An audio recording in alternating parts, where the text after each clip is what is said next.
Hello student. Last class में हम लोगों ने बहुत सारी चीज़ें डिस्कस की थी जो थर्मोडायनामिक्स के पॉइंट ऑफ व्यू से ज़रूरी है।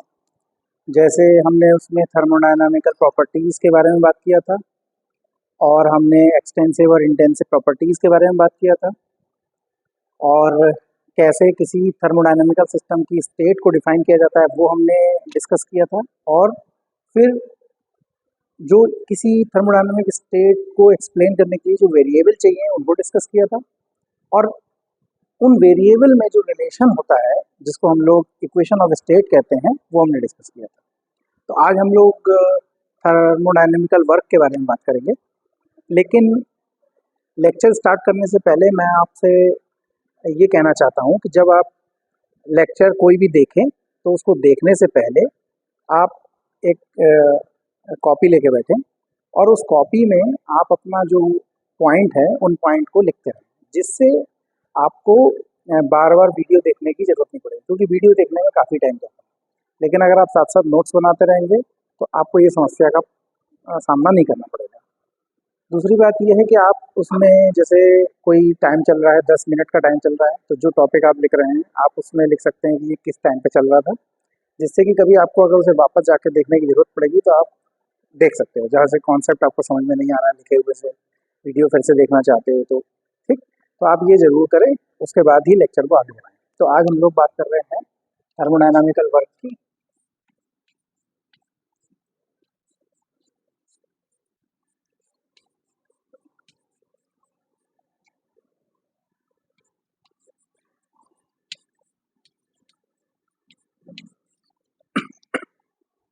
तो जब हम पहली बार इस टॉपिक को देखते हैं तो हमें याद आता है कि वर्क तो हमने मैकेनिक्स में पढ़ा था, और वो वर्क क्या होता है उसकी डेफिनेशन होती है, और वो होता है force into displacement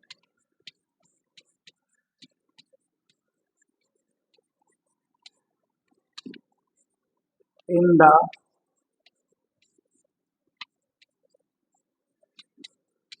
direction of force. तो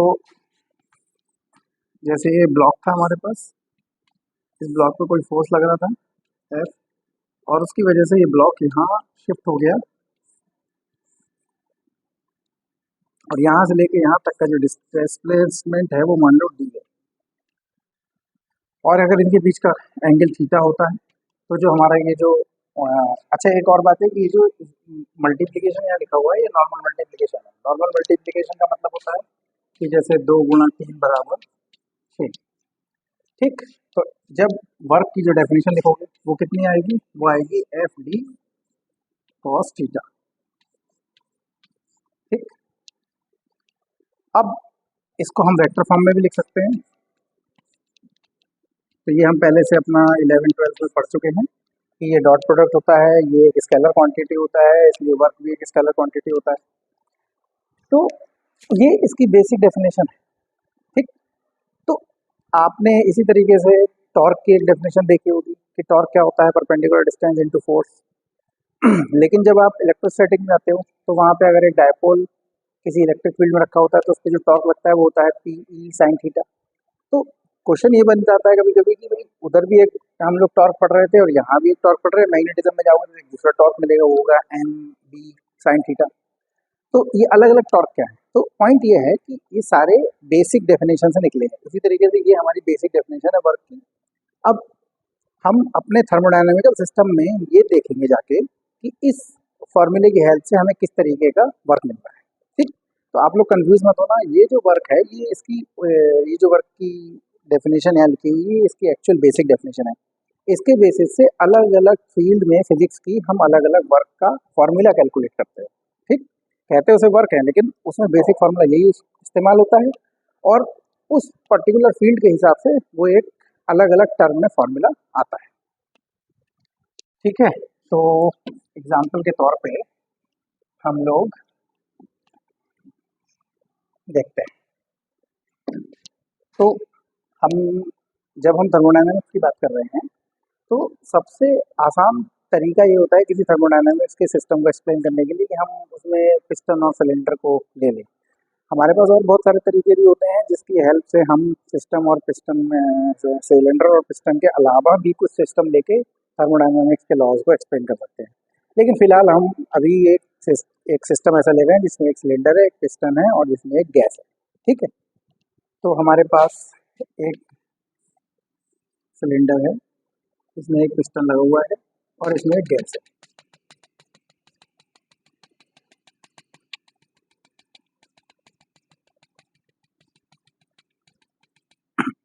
अच्छा, इसमें कुछ पॉइंट हैं। एक पॉइंट ये है कि इसका टेम्परेचर T है। ठीक, एक पॉइंट ये है कि इसमें जो घर्षण है वो 0 है, यानी कि फ्रिक्शन 0 है।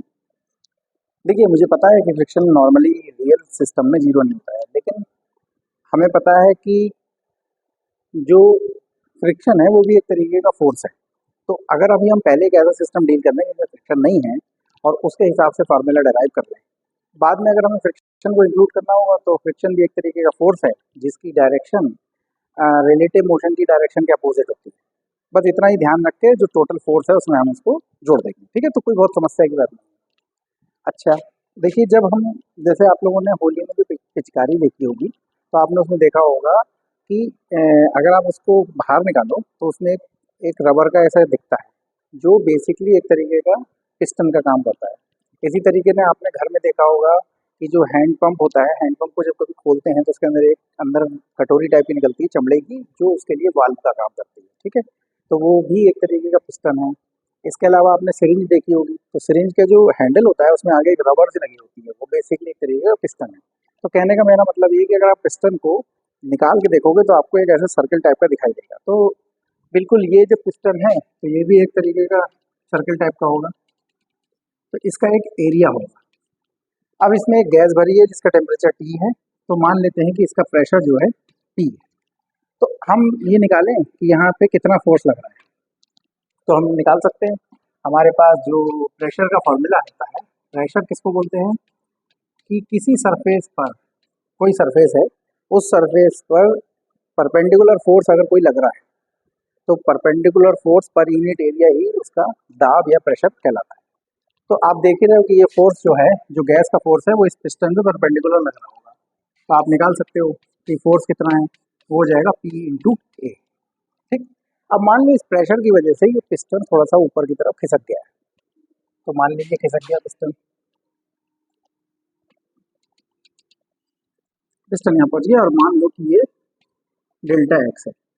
तो अगर अब देखो क्या है, फोर्स ऊपर लग रहा है, ये फोर्स है, और इधर डिस्प्लेसमेंट हो रहा है, तो हमारे पास एक वर्क डन आ जाएगा, तो इसको हम लोग डेल्टा डब्ल्यू कहते हैं। और वो इस फार्मूले से कितना हो जाएगा, जो पीछे वाला फार्मूला था, फोर्स इंटू डिस्प्लेसमेंट। ध्यान रखना ये नॉर्मल मल्टीप्लिकेशन है, क्योंकि अभी हम इसको वर्क डन स्केलर होता है, बस 2 गुणा 3 6 होता है, वैसा लिख रहे हैं। तो एफ हो गया हमारे पास P इंटू ए और ये हो गया डेल्टा एक्स। अब जरा ध्यान से देखो आप, अगर आप इतने हिस्से को देखो तो ये भी एक तरीके का सिलेंडर हुआ, और ये सिलेंडर ऐसा हुआ जिसका एरिया ए है और जिसकी लेंथ डेल्टा एक्स है। तो हम इस पूरे को लिख सकते हैं P into delta B. Delta B क्या है, इतने हिस्से का वॉल्यूम है, और ये किसके बराबर है, देखो अगर मैं इसको वी आई लिख दूं और इस पूरे को वी एफ लिख दूं, मतलब इतने हिस्से का वॉल्यूम वी एफ है, वी फाइनल, और इतने हिस्से का वॉल्यूम जो है वी आई है, मतलब ई इनिशियल। तो पी वी को हम लिख सकते हैं वी एफ माइनस वी आई। ठीक, ये हो गया हमारे पास वर्क डन। इसमें एक चीज़ हमने कही नहीं, लेकिन वो बात अंडरस्टूड टाइप की थी, और वो ये थी कि जो वर्क डन है उस होते समय प्रेशर कांस्टेंट रह रहा है। हमने कुछ ऐसा सेटअप किया है कि प्रेशर कांस्टेंट रहे। ठीक है, बहुत सारे केसेस में ऐसा होता है कि प्रेशर कांस्टेंट नहीं रहेगा और आपको समझ में भी आ रहा है, लेकिन हम अभी ये कह रहे हैं कि प्रेशर को कांस्टेंट हमने किया हुआ है। इसको हम और सिंपल तरीके से ऐसे लिख सकते हैं कि अगर फाइनल को हम V2 लिख दे रहे हैं और इनिशियल को V1 लिख दे रहे हैं, तो हमारे पास वर्क डन हो गया P V2 माइनस V1। इसका जो यूनिट होगा वो जूल ही होगा, अच्छा। अब मान लो कि कोई केस ऐसा हो रहा है कि जिसमें जो वर्क डन हो रहा है उसमें प्रेशर कांस्टेंट ना हो, उसको कैसे डील करेंगे? उसको अभी थोड़ा सा रुक के डील करेंगे हम लोग। ठीक, तो ये हमने हमने वर्क डन निकाल लिया। अब जरा देखो ध्यान से इसको। मान लो कि मैं एक प्लॉट खींचता हूँ, और वो प्लॉट किस किस में खींचता हूँ? वो प्लॉट खींचता हूँ मैं वी में और पी में, और मैं मानता हूँ कि मेरा प्रेशर जो है वो कांस्टेंट है। तो मान लो कि यहाँ से शुरू किया, यहाँ पे V1 था, और यहाँ से जाते जाते यहाँ तक गए, तो ये हो गया V2। तो अगर तो वर्क डन देखोगे तो आप देख रहे हो P डेल्टा V है, तो P तो ये हो गया और डेल्टा V हो गया। ठीक, तो एक्चुअली जो वर्क डन हुआ वो पी वी कर्व का एरिया हुआ। तो ये क्या हो गया? Area under P V curve. ठीक है, लेकिन ये वो केस डिस्कस किया हमने जिसमें हमारे पास प्रेशर कांस्टेंट है। मान लो प्रेशर कांस्टेंट नहीं है, तब क्या करेंगे हम? देखते हैं जरा क्या करेंगे। इसी कर्व को थोड़ा सा और हम इसके साथ ही बना के दिखा देते हैं। ये हमारे पास मान लो ये V है और ये P है, तो प्रेशर ऐसे ऐसे चेंज हो रहा है मान लो। और प्रेशर कहाँ से चेंज हुआ? यहाँ से चेंज हुआ V1 से V2 तक। ठीक, तो हम क्या करेंगे? इसी कॉन्सेप्ट का इस्तेमाल करेंगे। क्या इस्तेमाल करेंगे? हम क्या करेंगे, इस पूरे क्षेत्रफल को छोटे छोटे छोटे छोटे एरिया में कन्वर्ट कर लेंगे। कैसे कर लेंगे? ऐसे छोटे छोटे में छोटी छोटी छोटी पट्टियों में तोड़ लेंगे इसको। ठीक, और इस प्रकार तोड़ लेंगे कि ये मानते हुए कि यहाँ पे प्रेशर कांस्टेंट है। तो अगर यहाँ प्रेशर कांस्टेंट है तो इस पट्टी का जो क्षेत्रफल हो जाएगा वो कितना हो जाएगा? यहाँ का प्रेशर और इसकी जो ये थिकनेस है। फिर यहाँ पे आएंगे तो ये वाला प्रेशर और इसकी जो थिकनेस है। ठीक, तो इस तरीके से हर पट्टी का क्षेत्रफल आ जाएगा। और हम जानते हैं कि जो कार्य होता है वो एक आदेश राशि होती है, स्केलर क्वांटिटी होती है, तो आदेश राशियों को सीधे जोड़ा जा सकता है। तो अगर मान लो कि इस हिस्से में जो कार्य हुआ वो W1 हुआ, दूसरे वाले में हुआ डेल्टा W2 हुआ, ऐसे ही यहाँ तक आते आते जो कार्य हुआ वो हुआ डेल्टा WN। तो जो टोटल वर्क डन हो जाएगा वो कितना हो जाएगा? सबको जोड़ना पड़ेगा, तो कितना होगा? Summation WI। ठीक है, एक तो ये तरीका हो गया। लेकिन हम लोगों ने 11th 12th में पढ़ा है कि ये करने की जरूरत नहीं है। हमारे पास एक बहुत शानदार टेक्निक है, और जिस टेक्निक को हम बोलते हैं इंटीग्रेशन। तो ये ना करके हम ये कर सकते हैं कि वर्क डन जो है हमारा, उसे हम लिख सकते हैं W is equal to integral P D V I to V L, या इसको V2 लिख लो और इसको V1 लिख लो। ठीक है, ये हम लोग कर सकते हैं।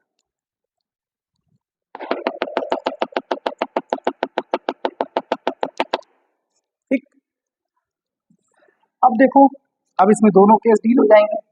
कौन कौन से डील हो जाएंगे? अगर आपको याद होगा कि आप लोगों ने इंटीग्रेशन में एक टेक्निक पढ़ी थी। क्या पढ़ी थी? कि अगर हमारे पास कोई इंटीग्रल है F X is equal to integral x1 to x2 के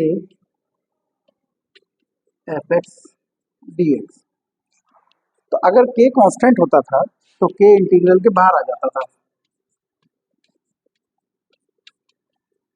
ठीक है, तो अब दो ही केस हो सकते हैं। पहला केस हो सकता है p कांस्टेंट है, तो p कांस्टेंट है तो ये इंटीग्रल किसके बराबर हो जाएगा? p बाहर आ जाएगा और इंटीग्रल बचेगा V1 से V2 dv। इसका आंसर हो जाएगा सीधे सीधे V2 माइनस V1। बढ़िया हो गया, क्योंकि जो प्रेशर कांस्टेंट में हमने वर्क डन की जो डेफिनेशन निकाली थी वो दी गई थी। और अगर p कांस्टेंट नहीं है, दूसरा केस क्या हो सकता है? p not constant. तो जो वर्क डन हो जाएगा वो हो जाएगा सिंपली p dv V1 से V2 तक हो जाएगा। ठीक, तो दोनों केस हम लोग डील कर सकते हैं। ठीक है, ठीक है, चलो अब आगे बढ़ते तो हमने क्या सीखा कि अगर हमारे पास एक थर्मोडायनेमिकल सिस्टम है तो उसमें अगर वर्क डन चाहिए हमको तो वर्क डन होता है पी डी वी या पी डेल्टा वी। ठीक, इतना हमको चाहिए। जरा इस केस को डिस्कस कर लेते हैं।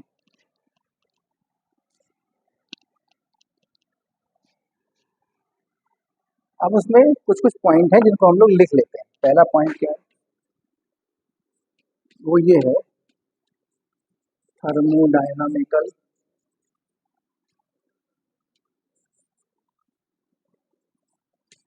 जो वर्क है is area under the PV curve. ठीक है, एक तो ये हो गया, ये मैंने आपको अभी बताया। दूसरे नंबर पर क्या हो जाएगा, जो वर्क डन निकाला हमने वो किसके बराबर था, वो था P V two minus V one के। याद कीजिए वी टू क्या था, वी वन क्या था। वी वन उसका इनिशियल वॉल्यूम था और वी टू क्या था, उसका फाइनल वॉल्यूम था। तो अब अगर वी वन बराबर वी टू हो जाए, यानी कि वॉल्यूम चेंज ही नहीं हुआ, तो वर्क डन कितना हो जाएगा, जीरो हो जाएगा।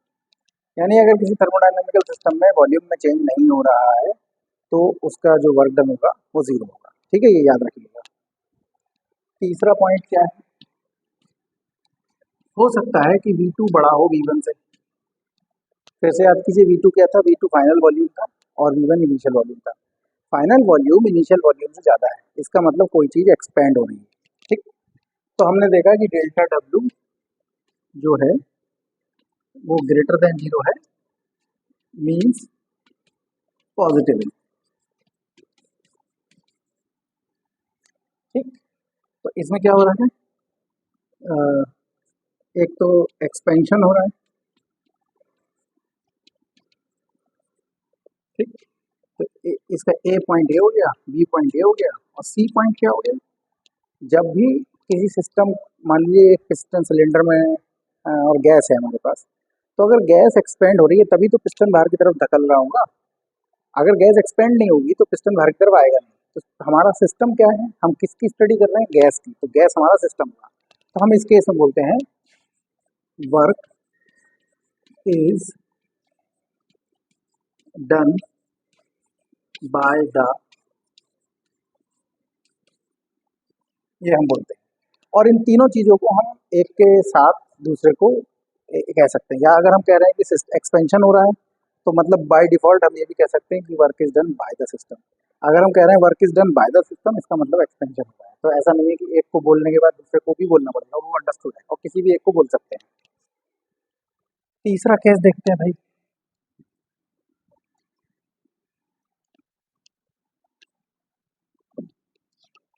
तीसरा केस क्या है, ये चौथा केस। हो सकता है कि V2 V1 से छोटा हो।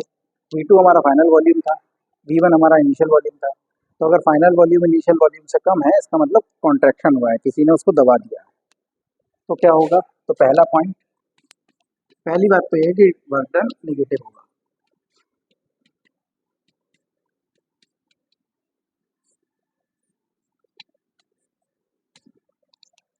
ठीक, अच्छा ये भी ध्यान रखना, अभी हमें आगे इस्तेमाल होगा कि कभी बोलेगा वर्क डन पॉजिटिव है, कभी बोलेगा वर्क डन निगेटिव है, कभी बोलेगा कि work is done on the system, कभी बोलेगा work is done by the system. तो जब कहेगा कि work is done by the system तो हमें डेल्टा डब्ल्यू को पॉजिटिव लेना है। तो ये निगेटिव हो गया। दूसरा, हमें पता है कॉन्ट्रैक्शन हो रहा है।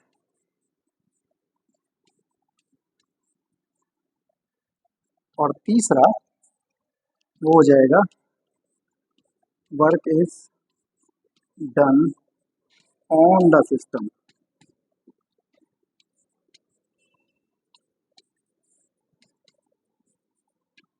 ठीक है, तो हमने क्या सीखा कि वर्क डन होता है P delta we. Work done कैसे निकाल सकते हैं, या तो फॉर्मूले से निकाल सकते हैं या एरिया निकाल लें हम पी और वी कर्व का। अगर वॉल्यूम एक्सपेंड, वॉल्यूम बढ़ रहा है तो वर्क डन पॉजिटिव होगा और work is done by the system बोलेंगे। अगर वॉल्यूम कम हो रहा है तो work is done on the system बोलेंगे और वर्क डन नेगेटिव होगा। ठीक है। एक पॉइंट है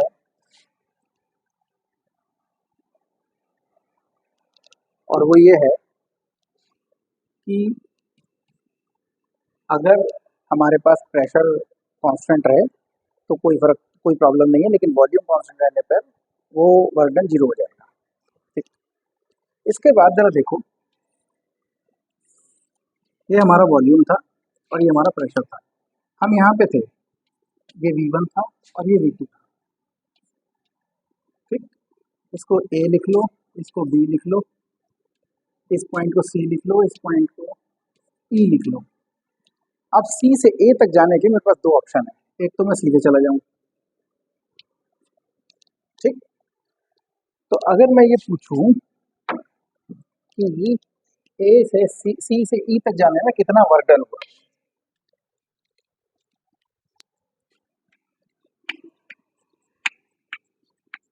work done in C to E। तो अभी हमने सीखा कि वर्क डन निकालने के दो तरीके हैं, या तो फॉर्मूले से निकाल लो या फिर तुम ग्राफ से निकाल लो। तो ग्राफ हमें दिख रहा है, तो ये किसके बराबर हुआ, ये इस एरिया के बराबर हुआ।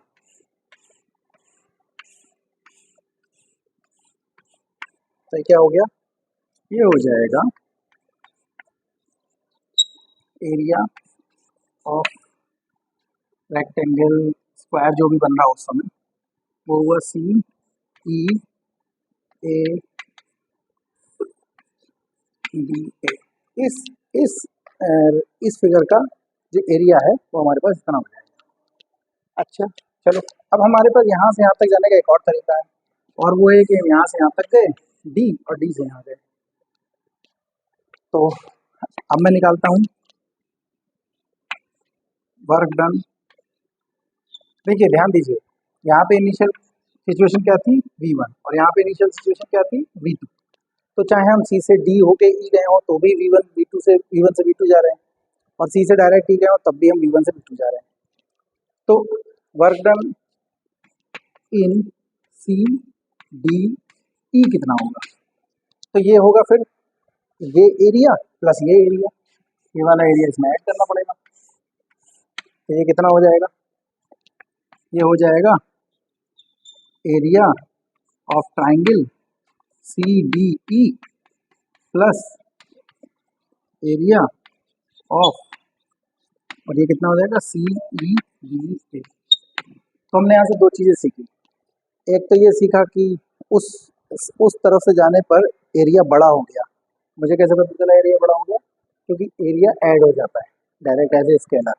तो दिस प्लस दिस तो ऑब्वियसली बड़ा होगा, घटेगा तो नहीं, एरिया कभी भी नेगेटिव नहीं होता है। दूसरी चीज हमने ये देखी कि वर्क डन जो है वो पाथ पे डिपेंड कर रहा है, सी से ई ही जा रहे हैं। इनिशियल वॉल्यूम V1 था और फाइनल वॉल्यूम V2 था।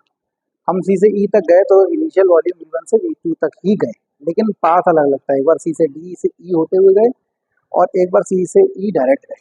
ठीक। तो हमने यहाँ से ये निकाला, क्या निकाला, work done is path dependent.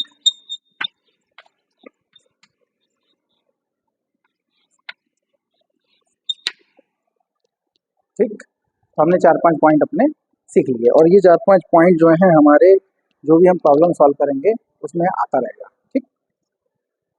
चलिए अब हम अपने किसी एक थर्मोडायनेमिकल सिस्टम के लिए वर्क कैलकुलेट करके देखते हैं।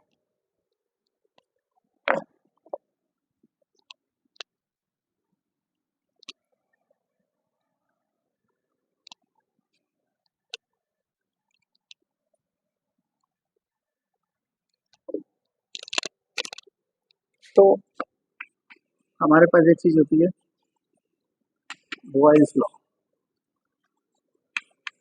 बॉयल्स लॉ क्या कहता है कि अगर आपके पास कोई एक गैस है और उस गैस का अमाउंट फिक्स कर दिया आपने, मान लीजिए 1 मोल गैस ले ली या 2 मोल ले ली, 10 मोल ले ली, जितनी भी ले ली, अमाउंट फिक्स कर देना है।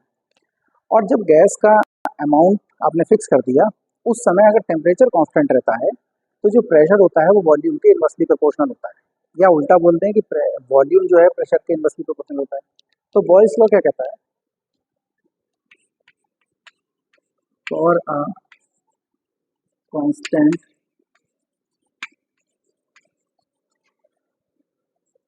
amount of gas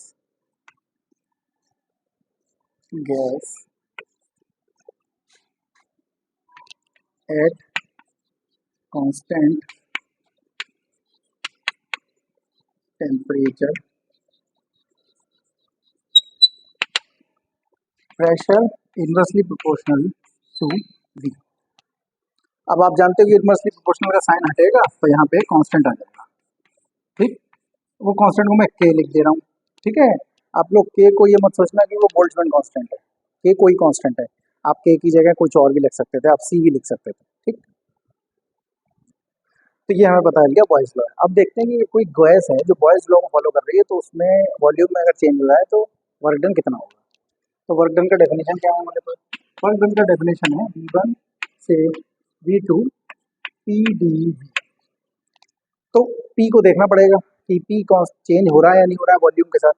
देखिए P चेंज हो सकता है, लेकिन वो वॉल्यूम के साथ अगर चेंज हो रहा है तो तुम्हें इंटीग्रल के साथ उसे रखना पड़ेगा। ठीक, तो P कैसे चेंज हो रहा है? K/V।